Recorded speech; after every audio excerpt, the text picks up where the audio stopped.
टीमां Bible college students आ clean करन दे विच हुण आपां जाना क्योंकि जिद्दां दा प्रोजेक्ट कंप्लीट होंदे जा रहे हैं तो उन्होंने मेनटेन भी आपां रखना मेनटेनेंस ये एक बड़ी चीज़।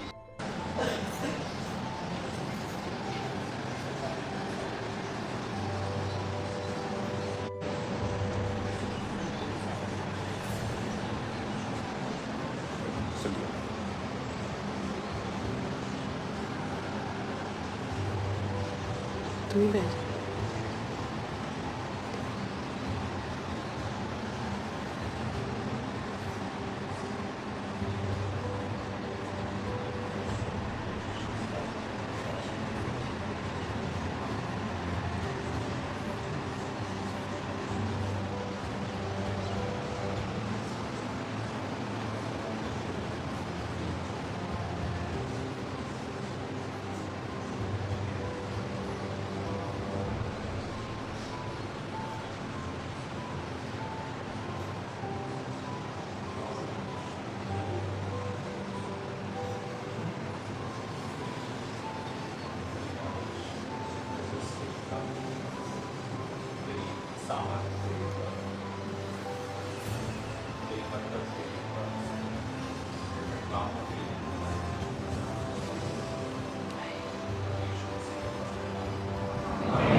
एक्शन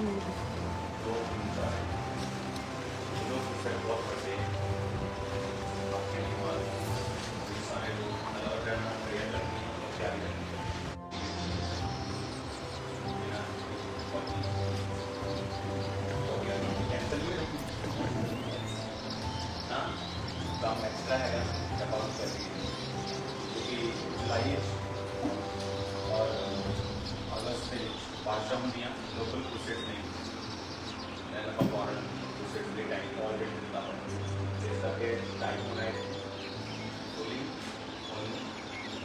यूटिलाइज कर ठीक है बाइबल टीचिंग शुरू करो तो पहला एक और चीज़ हमने क्या था एक दिन रखना अपना कैसे अपन डिसाइड करा कि दिन रखना वो दिन में सिर्फ चर्च की सफाई करनी सारे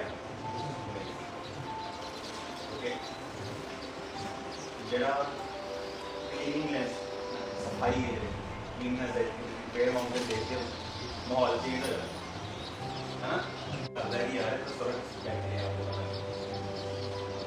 हाँ सब कुछ सोना लगता है ब्यूटीफुल लगता है और वही चीज़ आप जो भी चर्च कंप्लीट होनी जा रही बाइबल कॉलेज कंप्लीट हो गया ऑफिस कंप्लीट हो गया एक तरह का बैप्टिज्म जेरूसलम हॉल कंप्लीट हो गया मेन हॉल कंप्लीट हो जाना है एक्शन से तो ਹੁਣ ਆਪਾਂ ਨੂੰ ਕਲੀਨਿੰਗ ਕਰਨ ਦੀ ਆਦਤ ਪਾਣੀ ਪੈਂਦੀ ਹੈ ਕਿਉਂਕਿ ਮੇਨ ਚਰਚ ਹੈ ਮੇਨ ਬ੍ਰਾਂਚ ਤੇ ਅਗਰ ਆਪਾਂ ਕਲੀਨ ਨਹੀਂ ਹੈ ਕਲੀਨਨੈਸ ਇਜ਼ ਇਕੁਅਲ ਟੂ ਹੋਲੀਨੈਸ ਇਹ ਵੀ ਇੱਕ ਹੋਲੀਨੈਸ ਦਾ ਇੱਕ ਪਾਰਟ ਹੈ ਕਲੀਨਨੈਸ ਦੇ ਉਹਦੇ ਮੈਂ ਵੀ ਸ਼ਾਮਿਲ ਹੋਵਾਂਗਾ ਤੁਹਾਡੇ ਨਾਲ ਤੁਹਾਨੂੰ ਇਹ ਗੱਲ ਪਤਾ ਹੋਣੀ ਚਾਹੀਦੀ ਮੈਂ ਬਾਥਰੂਮ ਧੋਂਦਾ ਰਿਹਾ ਬਹੁਤ ਉਹ ਕਿਉਂ क्योंकि मेन चीज़ जितने लोगों ने खाना है वो सैनिटाइज होनी चाहिए क्लीन होनी चाहिए थोड़े लिए भी है ना जिन्हें चीज़ है तुम कोई चीज़ नज़र आती है गंदी है खुद एक्शन लेना है सफाई कर्मचारी नहीं करना आप सारे सफाई कर्मचारी तू है क्यों नहीं किया तू है क्यों नहीं किया आपे बोकर लोग करके दिखाओ कि भाई तरह साफ कर टाइलों दियाँ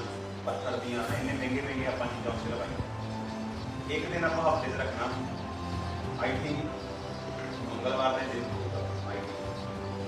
लोग काउंसलिंग होंगे मंगलवार और आप बाकी जो लोग जो खास डिपार्टमेंट के हैड है कल बहुत ज़्यादा जरूरी काम है फिर उसके अपने डिपार्टमेंट से रहना मेरा तुम जमीन पर रह के अपनी क्लीनिंग आप उस दिन करा सारे पास घूमांगे तुम दसा जाऊगा खास करके ले हैंड वाली टीम है और टीम बाकी टीम बाइबल कॉलेज स्टूडेंट्स आ क्लीन करने आप जाना क्योंकि जिदा जो प्रोजेक्ट कंप्लीट होंगे जा रहे हैं तो उन्होंने मेनटेन भी आप रखना मेनटेनेंस ये एक बड़ी चीज़ है ठीक है समझ आ रही जो हर बंदे ने क्लीनिंग वाला दिमाग रखना कि क्लीन कितों नहीं है और उसको अपने आप में चर्च में स्ट्रक्चर में बाथरूम रोड्स ग्राउंड एवरीथिंग आप चमका देना क्लीन करना अपन इतों आदत पेगी ताकि जो चर्च बन गई महंगिया चीज़ा बन गई फिर इदा हो कि आप रीबिल्ड करिए या उन्होंने चमकाते रहिए बाद समझ पहले ही आप चीज़ में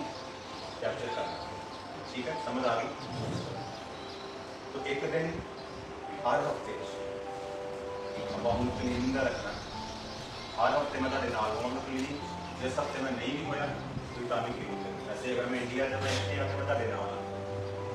समझ आ गई सारे? हर बंदा क्लीनिंग ਵੱਲ ਧਿਆਨ ਰੱਖੂਗਾ। ਜੇ ਪਰਮੇਸ਼ਵਰ ਨੇ ਮੈਨੂੰ ਦੱਸਿਆ ਤੁਹਾਨੂੰ ਦੱਸਾਂ, ਜਿਹੜਾ ਬਾਈਬਲ ਕਾਲਜ ਦਾ ਬਾਈਬਲ ਸਟੱਡੀ ਦਾ ਟੌਪਿਕ ਆ ਉਹ ਅਲੱਗ ਹੈ, ਲੇਕਿਨ ਇਹ ਟੌਪਿਕ ਜਿਹੜਾ ਪ੍ਰਭੂ ਨੇ ਤੁਹਾਨੂੰ ਦੱਸਿਆ ਕਿ ਕਲੀਨ ਆਪਾਂ ਕਰਨਾ ਹੈ ਬਿਲਕੁਲ ਦਾ ਪੇਅਰ ਮਾਊਂਟੇਨ ਦਾ ਬਾਈਬਲ ਕਾਲਜ ਨਵਾਂ ਨਵੀਂ ਬਿਲਡਿੰਗ ਬਣੀ ਹੈ, ਇੰਨਾ ਬਿਊਟੀਫੁਲ ਲੱਗਦਾ ਕਿੰਨੀ ਲੱਗਦਾ ਇੱਥੇ ਇਹ ਬਾਈਬਲ ਕਾਲਜ ਦਾ ਸੰਭਾਲ ਕਰਨ ਬੇਟਾ कोई चीज़ ब्रेक हुई टूटी टूटी उससे मेरी कोई चीज़ कर टूटी चीज़ लंबे समय तक वो टूटेगी। जी चीज़ 10 रुपये जो आप कर रहे हैं रिपेयर वो 100 रुपया लेगी महीने बाद का। पहला ही अपने घर में समझ के तुम पता है कि मैं निशानी देखी धर्मी बंदे वो आप जी भी चीज़ दिने वो बड़ी क्लीन रहती है। अगर तुम मेरे को फोन देखोगे ना कम से कम ला लो तुम 2014-15 का आईफोन 16 का आज भी मैं तुम बताऊँगा स्क्रैचलैस है और ये नहीं मैं यूज़ नहीं करता। पता फोन कितना फोन यूज़ होता सारा दिन वो डिपार्टमेंट सारा दिन फोन यूज़ होता है। मेरा फोन कभी रिपेयर नहीं किया, मेरा फोन को निकाल के हाथा जो बरकत होनी चाहिए है। अगर तुम मेरे घर आके देखोगे क्लीनिंग मिले, कमरे जाके देखोगे क्लीनिंग मिले, जिससे मैं जाना उसे क्लीनिंग चाहिए। वो क्लीनिंग क्यों? क्योंकि एक तरह का पवित्रता का पाठ क्लीन रहना, नहाना, साफ सुथरे रहना, क्लीन रहना हमेशा। समझ गए? जो भी वो खड़े हो तो स्मैल आ रही उतने ही लोग कंफर्टेबल है।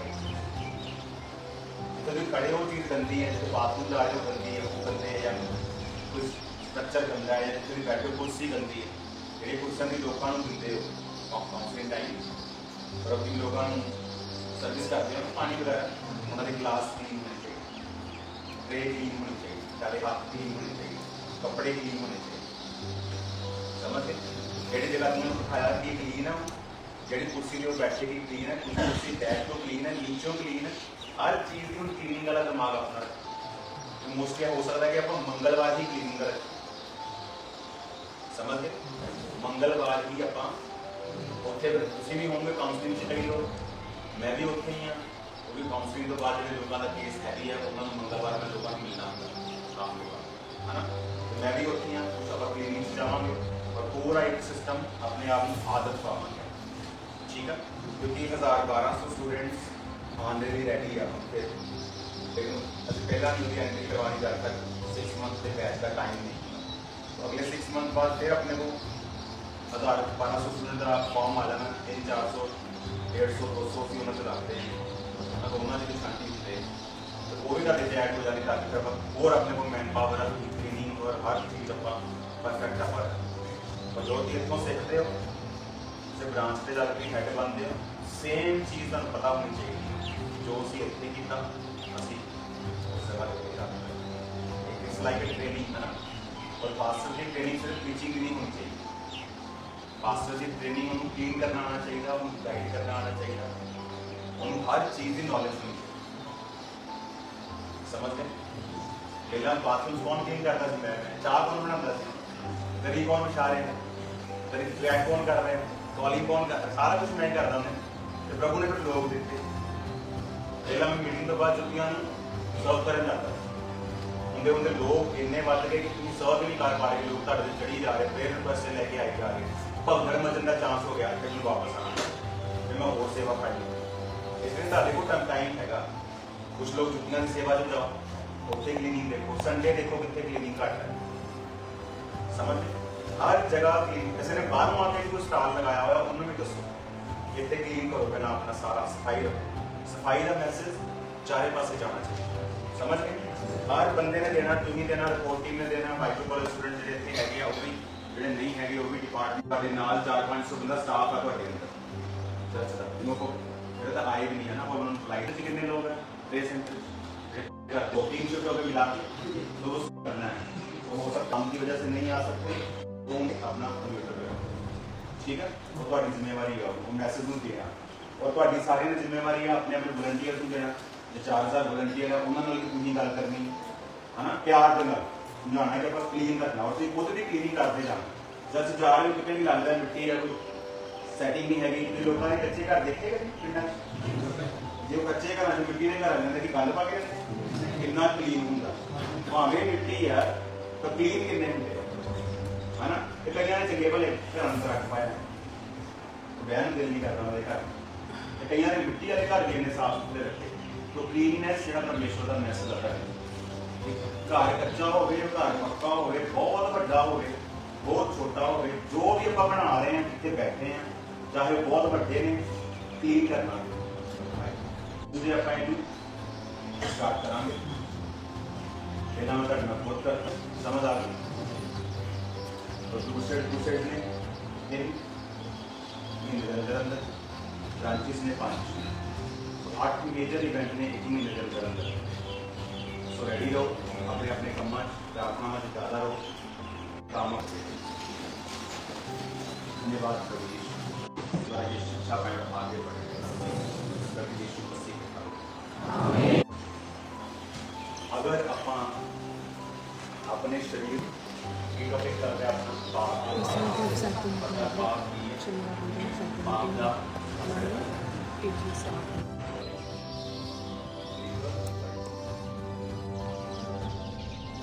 हालेलुया। हम परमेश्वर का धन्यवाद करते हैं कि आज एक बहुत ही सुंदर जो मैसेज परमेश्वर के दास ने जो दिया है। और आज ये जो मीटिंग आप देख रहे हैं कि परमेश्वर के दास परमेश्वर के दासी जो ले रहे हैं जितने चर्च के डिसाइपल जो स्टाफ है के हेड हैं ये वो आज मीटिंग जो है परमेश्वर के दास उनको कुछ ऐसी बातें भेद की बातें कुछ जो हर एक व्यक्ति जो मसीह में है और सेवकाई में है उसको करनी जरूरी है। तो हर उस चीज़ के बारे में परमेश्वर के दास टीम को गाइड करते हैं। तो आज चर्च का जितना स्टाफ है उसके सिर्फ हेड्स जो हैं वो यहाँ पे मौजूद हैं। परमेश्वर के दास जो परमेश्वर के वचन के द्वारा गाइड कर रहे हैं। और आज आपने सुना ही है परमेश्वर के दास के मुख से अभी कि क्लीननेस जो है होलीनेस का एक पार्ट है। तो सफाई रखना जिस तरह आज उन्होंने टीम को सिखाया है सबको बताया कि कैसे हमने क्लीननेस रखनी है कैसे सफाई रखनी है। तो हर एक व्यक्ति का ये रोल है। आप भी जब चर्च में रहते हैं आप जब घर में रहते हैं अपने कमरे में रहते हैं जहाँ आप काम करते हैं तो आपको भी एक क्लीननेस जो सफाई है वो एक पवित्रताई को दर्शाती है तो उसको मेंटेन करके रखना है। तो आज परमेश्वर के दास जो आप जानते हैं कि हर सैटरडे हर शनिवार शाम को परमेश्वर के दास जो डिसाइपल्स हैं जितना यहाँ स्टाफ है उनके हेड्स हैं तो उनके साथ एक मीटिंग होती है एक बाइबल टीचिंग होती है जिसमें वो सिखाते हैं कि हमने कैसे सेवा को करना है कैसे परमेश्वर के दास ने खुद सेवा करी है। और आज सचमुच परमेश्वर ने उनको इतनी बुलंदियों पर पहुंचाया है इतने करोड़ों लोगों तक परमेश्वर का वचन जो पहुंच चुका है। तो आज भी जो लोग परमेश्वर के दास के द्वारा सीखते हैं उनके स्पिरिचुअल सन्स एंड डॉटर्स हैं। अलग अलग जो बड़ी बड़ी सेवकाइयाँ हैं और ऐसी सेवकाइयाँ जो एक टाइम के ऊपर सक्सेस में नहीं थी फलवंत नहीं थी लेकिन उनकी एक ऐसी टीचिंग जो सचमुच परमेश्वर का अनुग्रह उनके ऊपर है। तो उसके द्वारा हमने बहुत लोगों को बहुत खुदा के दासों को हमने बढ़ते हुए देखा है। तो एक स्पेशल बाइबल टीचिंग जो हर शनिवार शाम को परमेश्वर के दास चर्च के डिसाइपल्स टीम स्टाफ के जितने हेड्स हैं उनके साथ मिलके करते हैं वो हमारी आत्मिक उन्नति के लिए स्पिरिचुअल ग्रोथ के लिए हैं। तो आपको कल के लिए मीटिंग के लिए इनवाइट किया जाता है। कल special healing and deliverance meeting है चर्च में सुबह 10:30 मीटिंग स्टार्ट होगी। तो आप समय से पहले परमेश्वर के घर में होंगे परमेश्वर की प्रेजेंस में होंगे ताकि आप हर एक पार्ट जो मीटिंग का है उसको अटेंड करें। वो चाहे वर्शिप है चाहे वो टेस्टमनीज को सुनना है चाहे वो परमेश्वर के दास को जरा परमेश्वर के वचन को सुनना है आपको हर सेशन को अटेंड करना है। तो मेरा बिलीव है कि आप जब कल आएंगे परमेश्वर की हुजूरी में आपकी लाइफ सेम नहीं रहेगी। परमेश्वर आपको बड़ी आशीषें बरकतें और आपकी लाइफ में हर वो दरवाज़ा जो आशीषों का है और शैतान ने बंद करके रखा है उसको खुलने का दिन है कल यीशु मसीह के नाम में। तो परमेश्वर ने एक बहुत ही सामर्थी दास जो दिए हमें जिनके अगुवाई जिनकी टीचिंग के द्वारा हम ब्लेस हो रहे हैं हम सीख पा रहे हैं कि हमने कैसे काम करना है कैसे परमेश्वर को सर्व करना है एक अच्छी रीति के साथ। कई लोग ऐसे हैं सेवकाई करते हैं लेकिन वो रिजल्ट नहीं है क्योंकि एक अगुवे का होना एक मेंटर का होना बहुत ज़रूरी है। तो हमारा ये विश्वास है पूरी टीम का कि कल जब आप चर्च में होंगे, वर्ड को सुनोगे परमेश्वर के दास के मुख से, परमेश्वर की दासी के मुख से, तो आपका घराना, आपका जीवन कभी सेम नहीं रहेगा यीशु मसीह के नाम में।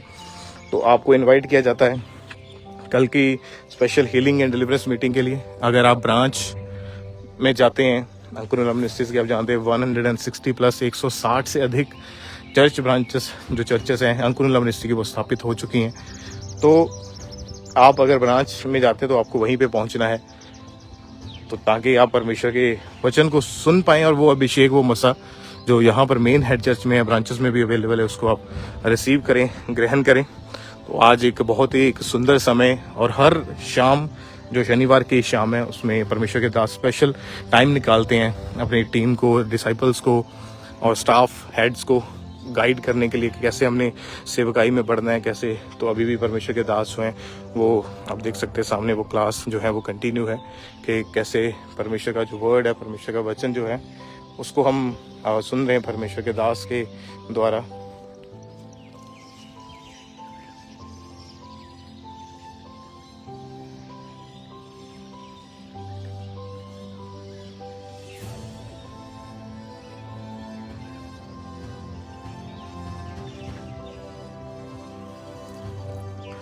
तो कल के लिए आपको स्पेशल मीटिंग के लिए आप सबको इनवाइट किया जाता है। तो मैं चाहता हूं कि आप कल अपने पूरे परिवारों के समेत आप परमेश्वर के घर में आएँ, परमेश्वर के भवन में आएँ। तो जो बाइबल टीचिंग क्लास है, जो वो परमेश्वर के दास, अभी जो चर्च के जितने स्टाफ हैं या उनके हेड्स हैं, सिर्फ स्टाफ के हेड्स यहाँ पे मौजूद हैं और डिसाइपल हैं, चर्च की जितनी टीम है वो सारे परमेश्वर के दास के द्वारा जो सीख रहे हैं परमेश्वर के वर्ड को, कि कैसे हमने सेवकाई को करना है, कैसे परमेश्वर के कामों को करना है। तो हर रोज़ हमें परमेश्वर की प्रेजेंस में जाना है, हर रोज़ प्रेयर माउंटेन से, यहीं से जिसका व्यू आपने अभी देखा है, बहुत ही खूबसूरत ये इवनिंग का व्यू है। तो बहुत ही अनॉइंटेड और सामर्थ से भरी हुई प्रार्थनाएं आप ग्रहण करते हैं, रिसीव करते हैं जब परमेश्वर के दास के द्वारा जो प्रार्थनाएं होती हैं। तो उसको भी हमने लगातार प्रेयर को अपने अटेंड करते जाना है, सुनते जाना है कि परमेश्वर ने कैसे कितने बड़ी बड़ी गवाहियाँ जो पैदा करी हैं, बड़े बड़े काम हमने परमेश्वर के होते हुए देखे हैं। तो हमारा बिलीव है कि परमेश्वर का आत्मा जो है वो आपकी लाइफ में बड़े और अद्भुत काम करेगा। तो आज भी आप ब्लेस्ड हैं यीशु मसीह के सामर्थी नाम में। God bless you all. तो आपने लगातार मीटिंग्स को जरूर आपने अटेंड करते जाना है, क्योंकि स्पेशल तरह की एक बाइबल की जो टीचिंग है परमेश्वर के दास जो आज दे रहे हैं अपने स्टाफ को, उनके हेड्स को, टीम को, डिसाइपल्स को। तो ये बहुत ही एक आनंद की बात है, एक बहुत ही अच्छा समय हमारे लिए कि हम परमेश्वर के वचनों को सुन पा रहे हैं और समझ पा रहे हैं कि हमने सेवकाई को कैसे करना है। तो आप भी लगातार बने रहें परमेश्वर के दास दासी के साथ, अंकुर मिनिस्ट्री के साथ, वचनों को सुनते जाएं, ग्रहण करते जाएं और प्रार्थनाओं में आपने मिनिस्ट्री को याद रखना है, परमेश्वर के दास दासी के लिए लगातार प्रार्थना में रहना है, ताकि परमेश्वर का आत्मा और ज़्यादा इस सेवकाई के द्वारा करोड़ों रूहों को बचाने का कारण ठहरे। तो परमेश्वर आप सबके साथ है, परमेश्वर आपसे प्रेम करते हैं। कल मीटिंग में टाइम से आप परमेश्वर के घर में होंगे, ब्रांचेस में होंगे। आपकी लाइफ सेम नहीं रहेगी यीशु मसीह के नाम में। God bless you all. सबको जय मसीह की।